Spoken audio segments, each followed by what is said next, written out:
রাজধানীর একটি অভিজাত হোটেলে আজ ঘোষণা করা হবে বিএনপির নির্বাচনী ইশতেহার। প্রাধান্য পাবে ফ্যামিলি কার্ড, কর্মসংস্থান, শিক্ষা ও স্বাস্থ্য।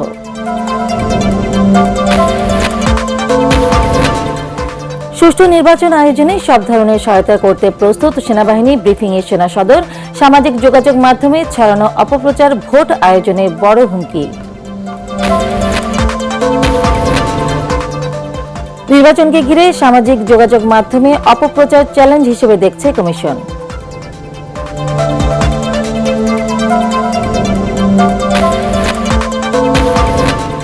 এবারের নির্বাচনে চাঁদাবাজ মামলাবাজদের পরাজিত করবে জনগণ। নওগাঁর জনসভায় জামায়াতের আমির মাস্তানি হুমকির রাজনীতি বন্ধ না হলে জুলাইয়ের মতো আন্দোলনের হুঁশিয়ারি।